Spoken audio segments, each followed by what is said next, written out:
अस्सलामु अलैकुम वरहमतुल्लाहि वबरकातुहू। उम्मीद करते हैं कि सभी सामाईन और नाजरीन सही सलामत होंगे। तो दोस्तों, जैसे कि आप सभी जानते हैं कि हम बात कर रहे हैं detailed history of Jammu and Kashmir की।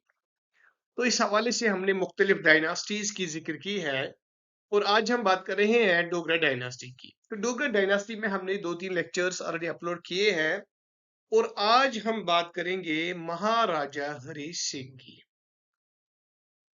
तो इससे पहले जितने भी हमने वीडियोस अपलोड किए हैं जेड के हिस्ट्री के हवाले से, तो आप उनको जरूर देखिएगा ताकि इस हवाले से आपकी जो फाउंडेशन है वो स्ट्रांग हो जाएगा। लेकिन अपने मौजू को शुरू करने से पहले मेरी कुछ गुजारिशात है। तो अगर आपने अभी तक भी हमारे चैनल को सब्सक्राइब नहीं किया तो आज ही सब्सक्राइब कीजिए ताकि आने वाले समय में जितने भी हम वीडियोस अपलोड करें तो सबसे पहले उनकी नोटिफिकेशन आपको हासिल हो। तो इसके साथ साथ हमने डिस्क्रिप्शन में अपने व्हाट्सएप की लिंक दी है। आप उस पर क्लिक करके हमारे WhatsApp group J&K ideal academy में शामिल हो सकते हैं। तो चलिए शुरू करते हैं आज का मौजू हरी सिंह। तो first of all you should remember the time period of Hari Singh. Hari Singh started his rule in 1925 and it lasted till 1948. So all the four rulers are very important from examination point of view. Whether it's Maharaja Gulab Singh, it is Rambir Singh, Pratap Singh, and Hari Singh. All these four rulers are very important from examination point of view. You should remember their dates as well. That from what from which time we can say, or from which year they have started their reign. और इसके साथ साथ ये भी as I have already told you in the last video lecture that you should also remember the chronological order of these four Dogra rulers. तो जहां तक हरी सिंह का रूल है that started in 1925 and it lasted till 1948. So this is very important that you should remember. तो इसके साथ साथ और एक बात आपको याद रखनी होगी क्योंकि ये क्वेश्चन तो मैक्सिमम टाइम एसएसबी ने पूछा है कि हरी सिंह जो है ये डोगरा डायनास्टी का आखिरी जो रूलर है वो है। तो इसके साथ साथ यही वो शख्सियत है जिसने इंस्ट्रूमेंट ऑफ एसोसिएशन जो है वो इंडिया के साथ किया है। तो हाल ही में स्टॉक असिस्टेंट के बारे में ये क्वेश्चन पूछा गया था कि इंस्ट्रूमेंट ऑफ एक्सेशन जो है वो किस रूलर ने साइन किया। तो हरी सिंह ने ही वो साइन किया था। तो वो हम आगे पढ़ेंगे लेकिन फिलहाल आप मैंने जो कुछ बातें आपको बता दी वो आप याद रखिएगा। तो चलो let's begin. Maharaja Hari Singh was the fourth and the last Dogra monarch of the state. अगर हम प्रिंसली स्टेट की बात करें, princely state of J&K, as in before almost 3 to 4 videos I told you that this princely state was founded by Maharaja Gulab Singh, who was the first monarch of Dogra dynasty. But when we talk about the last and the fourth monarch, it's none other than Hari Singh. तो हरी सिंह माने जाते हैं fourth Dogra dynasty के ruler और ये last Dogra monarch यानी last Dogra ruler भी माने जाते हैं क्योंकि इसी के दौर में फिर डोगरा डायनास्टी का इख्तिताम हुआ और जो जम्मू कश्मीर है ये बन गया है किसका, हिंदुस्तान का। ये हिंदुस्तान का हिस्सा बन गया है।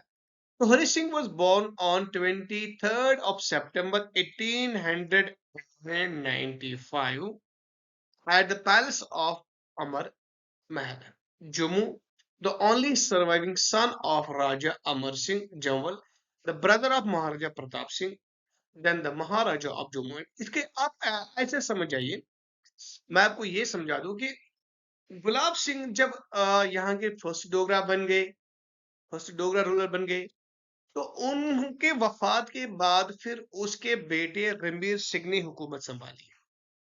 तो रणबीर सिंह के बाद उसके बेटे यानी प्रताप सिंह ने फिर हुकूमत संभाली। अब मसला क्या है, प्रताप सिंह का कोई अपना बेटा नहीं था। जब प्रताप सिंह का कोई अपना बेटा नहीं था तो इसका यह मतलब है कि इस रीन को वहीं पे यानी इस डोगरा डायनास्टी को वहीं पे एंड होना था फिर। लेकिन क्या हुआ कि महाराजा प्रताप सिंह का जो भाई है उसने उसके भाई को गद्दी पे बिठा दिया।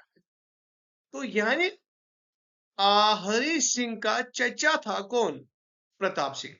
In other words, we can say Hari Singh was the nephew of Maharaja Pratap Singh. तो ये मत समझ जाइए आप कि Hari Singh was the son of Pratap Singh. No, it's not the case. Rather Pratap Singh was the uncle of Hari Singh.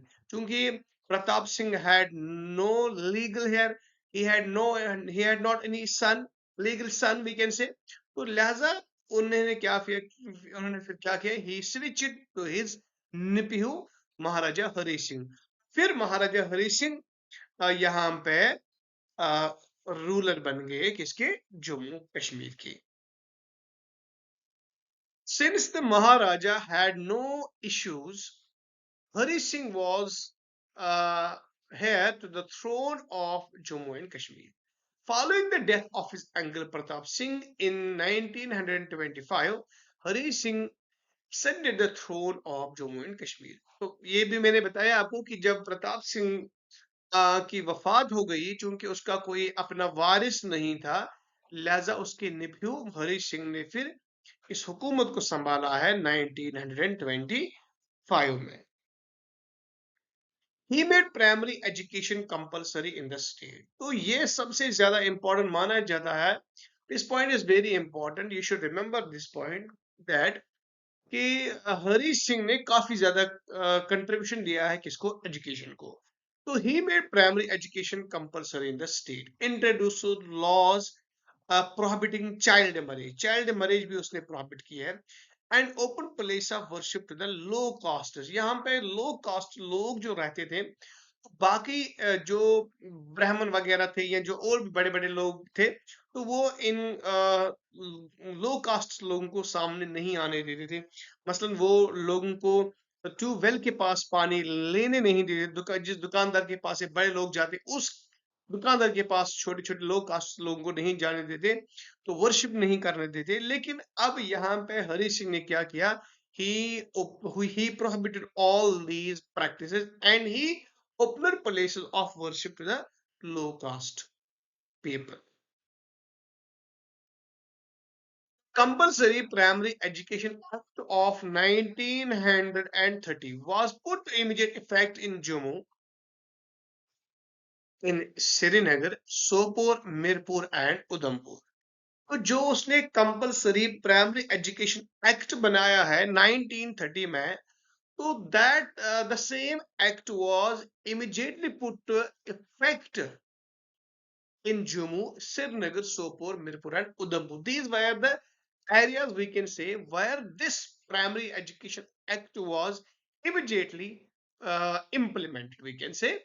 तो क्या हो गया कि फिर इस मतलब प्राइमरी एजुकेशन एक्ट को जल्दी उन्होंने फिर इम्प्लीमेंट किया है, ताकि लोग जो है वो ज्यादा से ज्यादा एजुकेशन हासिल करें और मैक्सिमम लोग इस एक्ट से फायदा उठाने चाहिए. The budget for education was raised from over rupees 2 lakh in 1907 to 19 and a half lakhs in 1931. अगर हम बात करें 1907 की, 1907, तो कुछ लैक्स एजुकेशन पे खर्च किए जाते थे.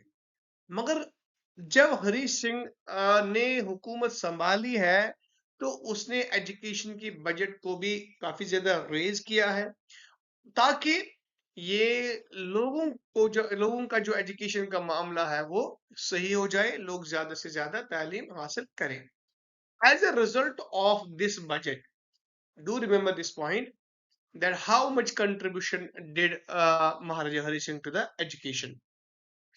There were 20,728 schools in 1945 as compared to 706 in 1925 when he took over from his predecessors. तो क्या कहते हैं, अगर हम उसके प्रेडिसर जो थे, यानी अगर हम बात करें प्रताप सिंह की, तो प्रताप सिंह के दौर में, यानी जब प्रताप सिंह का आखिरी साल था 1925, उस समय अगर हम स्कूल्स की तादाद की बात करें तो इट वाज 1706 ओनली. लेकिन अब जब हरि सिंह ने इस गद्दी को संभाला, तो उसने अपने दौर में इस 716 नंबर को कहां तक पहुंचा दिया है? 20,1728। Yani you just imagine more than 20,000 schools were opened by Maharaja Hari Singh during his period. So this was indeed a great contribution on behalf of Maharaja Hari Singh. The instrument of accession is a legal document executed by Maharaja Hari Singh, ruler of the princely state of Jammu and Kashmir, on 26th of October 1947. This is very important. You should remember this point. कि ये question तो stock assistant में हाल ही 14 जो जनवरी को लिया गया था stock assistant, उसमें ये क्वेश्चन पूछा गया था कि महाराजा जो हरी सिंह थे, यही वो शख्सियत है जेएंडके की who executed the legal document of instrument of accession. Do remember this on 26th of October 1946. तो यही वो इंस्ट्रूमेंट ऑफ एक्सेशन, यही वो डॉक्यूमेंट है, लीगल डॉक्यूमेंट है, जिससे जम्मू कश्मीर जो है ये इंटीग्रल पार्ट बन गया है किसका? इंडिया का। तो याद रखिएगा, by executing this document under the provisions of Indian Independence Act 1947, Maharaja Hari Singh agreed to accede to the domain of India. तो क्या है कि जो प्रोविजंस थे किसमें? इंडियन इंडिपेंडेंस एक्ट में, उनको एग्री किया है किसने? महाराजा हरि सिंह ने। और फाइनली उसने इल्हाक किया है किसके साथ? इंडिया के साथ। Mountbatten accepted the accession with a remark, "It's my government's wish that as soon as law and order have been restored in Jammu and Kashmir and her soil cleared of the invader, the question of the state's accession should be settled by a reference to the people." ये मैं आपको ऐसे बता दूं कि on चूंकि जब यहाँ पे मुझे थोड़ी एक हिस्ट्री, छोटी छोटी हिस्ट्री, मुझे लगता है कि थोड़ा रेफरेंस उसका आपको पता होना चाहिए। तो जब there were almost 1562 princely states when India got divided into India and Pakistan. तो उस समय क्या हो गया कि ऑलमोस्ट 3 princely states, चाहे हम जूनागढ़ की बात करें, हैदराबाद की बात करें या जेएंडके की बात करें, these were the only 3 princely states कि जिन्होंने इमिजिएटली जो है ये डिसाइड नहीं किया था कि हम इंडिया के साथ जाएं या पाकिस्तान के साथ जाएं। लेकिन अब क्या हो गया, तो फिर कुछ टाइम के बाद जूनागढ़ और हैदराबाद ने ये डिसाइड किया कि वो जाएंगे किसके साथ? इंडिया के साथ। And there was only one princess state that could not decide in the nick of time, and it was Jammu and Kashmir. Jammu Kashmir को फिर ये 3 राइट्स दिए गए डिसाइड करने के लिए कि आप चाहें तो पाकिस्तान के साथ जा सकते हैं, आप चाहें तो इंडिया के साथ जा सकते हैं, या आप चाहें तो इंडिपेंडेंट रह सकते हैं। और इसको कुछ टाइम दिया गया है इसके लिए डिसाइड करने के लिए। लेकिन अभी जेएंडके ने डिसाइड नहीं किया था कि पाकिस्तान ने अपने कुछ इन्वेडर्स भेजे हैं यहाँ पे हमला करने के लिए, ताकि वो जम्मू कश्मीर को अपने साथ मिलाए। क्योंकि जब पाकिस्तान का यहाँ पे फोर्स आ गया, तो हरी सिंह ने क्या किया? उसने मदद मांगी है किससे? इंडिया से, ताकि वो अपने आप को बचाए। तो फिर इंडिया ने अपनी आर्मी को कहां पे भेजा है? जम्मू कश्मीर में। और उसी तनाजुर में माउंट बैटन कहते हैं कि it's my government speech that as soon as law and order have been restored. तो जब तक माउंट बैटन कहते हैं कि ये मेरी हम ऐसा कह सकते हैं कि माउंट बैटन कहते हैं कि ये मेरी खुशकिस्मती है मेरे गवर्नमेंट की कि उनको ये मौका मिला है कि जम्मू कश्मीर में वो इस अमन को रेस्टोर करें, और वो अपने इन्वेडर्स को, अपने सिपाहियों को, अपने सोल्जर्स को जम्मू कश्मीर में तब तक रखेंगे जब तक ये जो जमीन है साफ नहीं हो जाती किनसे? इन्वेडर से, यानी पाकिस्तान के फोर्स से। तो ये स्टेटमेंट दिया है किसने? माउंट बैटन ने। तो आगे बढ़ते हैं। He set up first legislature of Jammu and Kashmir in 1934. तो under the constitutional act of 19 याद रखिएगा, जो महाराजा हरि सिंह ने एक कॉन्स्टिट्यूशनल एक्ट बनाया है in 1934 में, and what was that act? It was the first legislature of Jammu and Kashmir. जिस तरह आज इंडिया में पार्लियामेंट है, या जिस तरह यहाँ पे अपना लेजिस्लेचर हुआ करता था बिफोर ऑर्गेनाइज्ड एक्ट ऑफ 2019। तो during the reign of Maharaja Hari Singh, he set the first legislature of Jammu and Kashmir in 1934 under the Constitutional Act of 1900। यानी उसने अपना एक लेजिस्लेचर बनाया था अपने दौर में। This legislature consisted of the council comprising of the prime minister उसमें हुआ करता था, मिनिस्टर्स उसमें हुआ करते appointed by him, and assembly comprising of 75 members and known as Praja Sabha. ये क्वेश्चन तो मुख्तलिफ टाइम एसएसबी ने पूछा था कि what was the name of the first legislature of Jammu and Kashmir that was set up by Maharaja Hari Singh, तो it was known as Praja Sabha.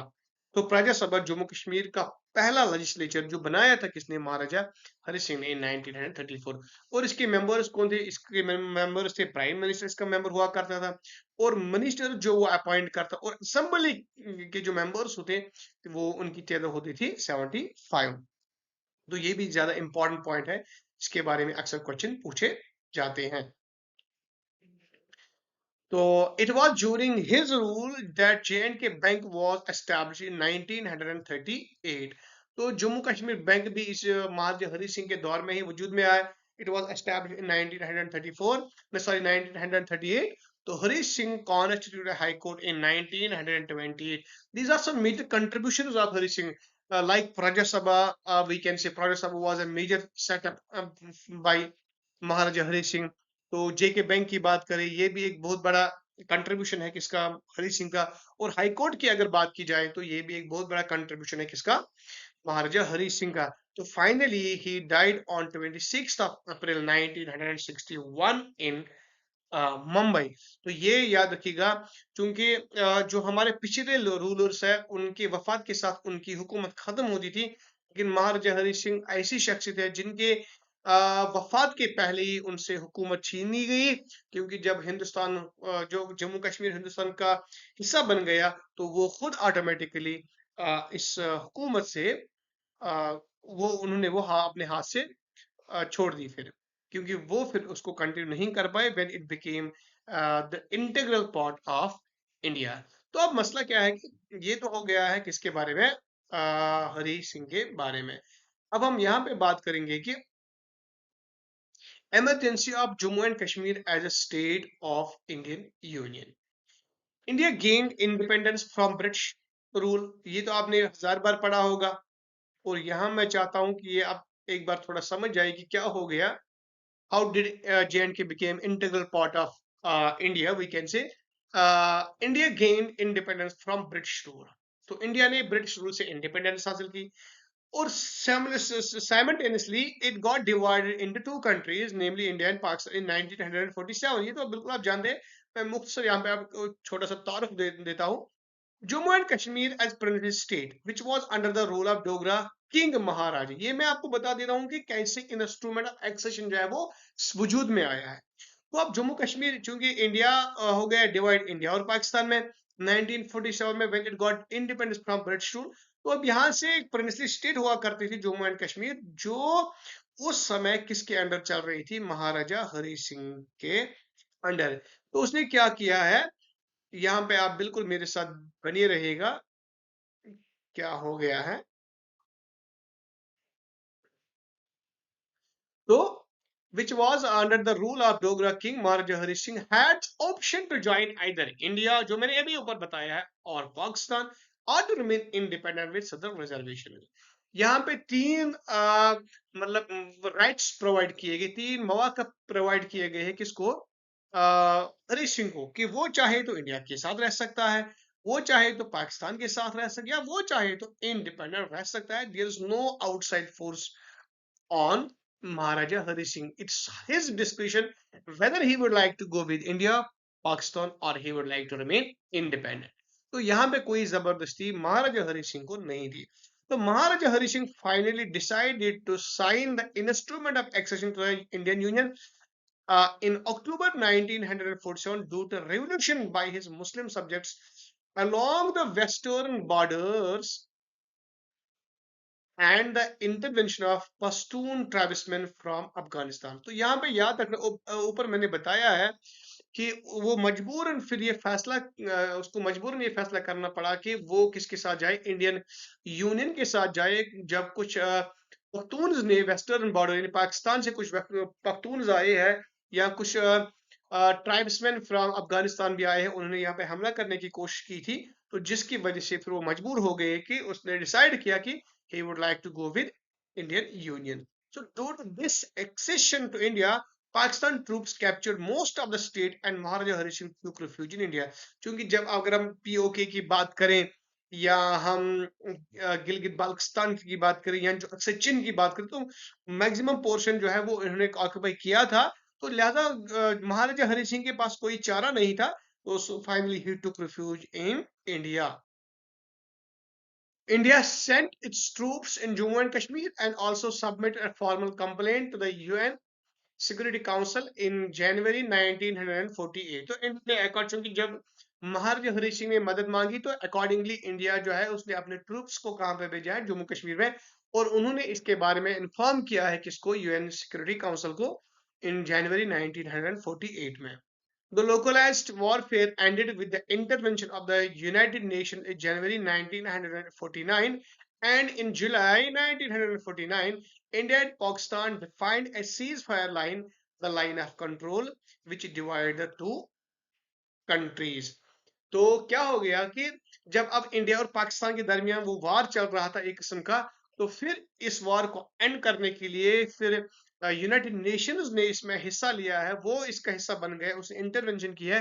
तो finally India और पाकिस्तान के दरमियान एक सीज फायर लाइन डाल दी गई है, एक लाइन ऑफ कंट्रोल डाल दिया गया है, जो लाइन इंडिया और पाकिस्तान को डिवाइड कर। तो इस लाइन को क्या कहते हैं, मैं यहाँ पे आपको एक सवाल पूछता हूँ, क्योंकि हर मतलब दो मुल्क के दरमियान एक लाइन होती है, एलओसी जिसको हम कहते हैं, या कोई भी बॉर्डर लाइन होती है, उस लाइन का नाम जरूर कुछ ना कुछ होता है। तो यहाँ पे मैं आपको एक सवाल पूछता हूँ कि आप मुझे बताइए कि इंडिया और पाकिस्तान के दरमियान जो लाइन है, उस लाइन को क्या कहते हैं। मुझे कमेंट बॉक्स में उसका आंसर आप जरूर दीजिएगा।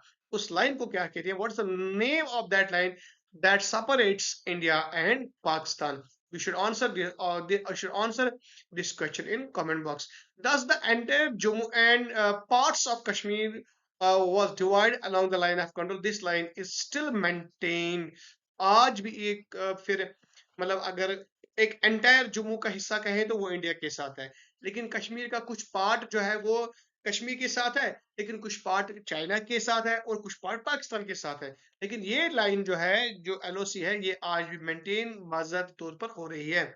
युवराज Karan Singh, son of Maharaja Hari Singh, was appointed as a regent of the state in 1949। You should remember this point.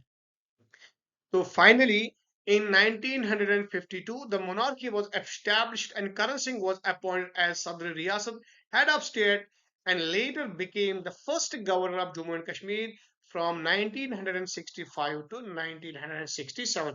चूंकि अब जब महाराजा हरि सिंह ने इलाहाक किया है किसके साथ, हिंदुस्तान के साथ, तो इसी इलाहाक से क्या हो गया कि the monarchy that was in progress since 1846, when Maharaja Gulab Singh the charge of Jammu and Kashmir state। तो उस जमाने से लेके 1846 से लेके बराबर 1952 तक ये मोनार्की जो है, it was in existence. So finally in 1952 the monarchy was established and Karan Singh, son of Maharaja Hari Singh, was appointed as the first सदर रियासत of Jammu and Kashmir state. तो यानी उस समय इसको सदर रियासत, जिस तरह आज गवर्नर होता है, उस जमाने में उसको सदर रियासत कहा जाता था। तो सदर रियासत मतलब हेड ऑफ द स्टेट। लेकिन फिर जब जम्मू कश्मीर की कॉन्स्टिट्यूशन का 6th अमेंडमेंट हो गया 1965 में, at that time the designation of Sadr Riyasat was changed into governor.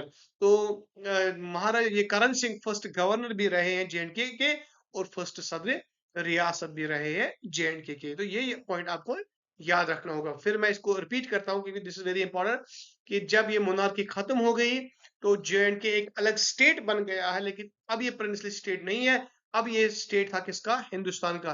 तो यहाँ पे पहला जो सदर रियासत था इसका, वो था कौन?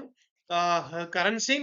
लेकिन फिर ये सदर रियासत का ओहदा जो है, it was abolished in 1965 under sixth constitutional amendment of J constitution.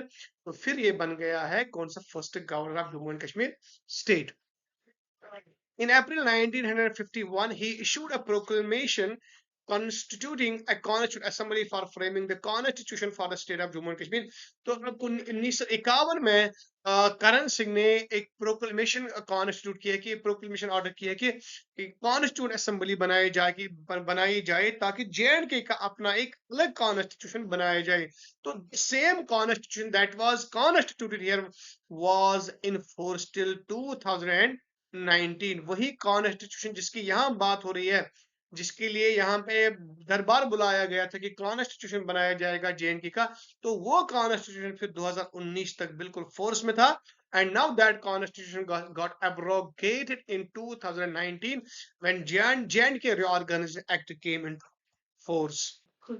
So in November 1956, the Constitution of Jammu and Kashmir was passed and became enforceable on 26th of January 1957। तो 1956 में जम्मू कश्मीर का अब जो कॉन्स्टिट्यूशन बन गया वो पास हो गया और finally it was enforceable on 26th of January 1957। तो यहां से लेके बराबर 2019 तक जम्मू कश्मीर का अपना कॉन्स्टिट्यूशन हुआ करता था। J&K was having its own constitution and now that got abrogated by J&K Reorganization Act। Later, many proposals were made to end the dispute over Kashmir, but no final outcome took place and resulted in Chinese incursion into Ladakh in 1962, Sindho-Indian War, and warfare between India and Pakistan in 1965। तो चूंकि तब से लेके यानी जब से यहाँ पे जे ने इंडिया के साथ इलाहा किया, तब से लेके फिर भी ये वार अंदरूनी चल रहा था। ये वार अभी फाइनल नहीं हुआ था। तो कुछ वार हो गए, चाइनीज यहाँ पे चाइनीज इंकर्जन हो गया, फिर उन्होंने अक्साई चिन को लिया है, और यहाँ पे पाकिस्तान के साथ भी कुछ वार हो गए। यानी ये कॉन्फ्लिक्ट अभी भी जारी था, ये अभी खत्म नहीं हुआ था between India and other country over Jammu and Kashmir.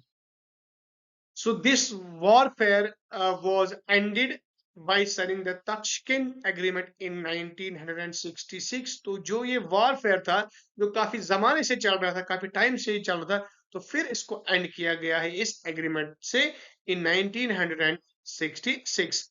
Again in 1971, India-Pakistan war took place and resulted into the creation of Bangladesh। तब तक बांग्लादेश इसी का हिस्सा था, लेकिन अब जब 1971 में फिर इंडिया और पाकिस्तान के दरमियान जंग हो गया, तो उस समय क्या हो गया? ये बांग्लादेश अलग मुल्क बन गया। several other agreements also were made like Shimla agreement in 1970, but Kashmir still remains a subject of conflict over the two countries India and Pakistan। अगर यहाँ पे बांग्लादेश भी अलग हो गया, अगर ये शिमला एग्रीमेंट 1972 में भी मतलब हुआ है, लेकिन still the confusion, the conflict between two countries was still in existence। So the LRC, the line of control is often violated and tension in the valley continues। तो बिल्कुल आपको पता ही है कि हमेशा जो भुगतना पड़ता है वो जम्मू कश्मीर को होता है। अब ये इंस्ट्रूमेंट ऑफ एक्सेशन की बारी है। तो मुझे लगता है कि बहुत हमने यहाँ पे आज बात की है। इंस्ट्रूमेंट ऑफ एक्सेशन एक अलग डॉक्यूमेंट है, तो इसको हम कल इंशाल्लाह ताला इसके बारे में हम बात करेंगे। तो tomorrow it will be the last video of J&K history and after that switch to multiple choice questions related to J&K history। तो आज के लिए इतना काफी है। तो अभी भी अगर आपने हमारे चैनल को सब्सक्राइब नहीं किया, तो आज ही सब्सक्राइब कीजिए और बेल आइकन बटन को दबाना ना भूलिए। अस्सलामु अलैकुम वरहमतुल्लाहि वबरकातुहू।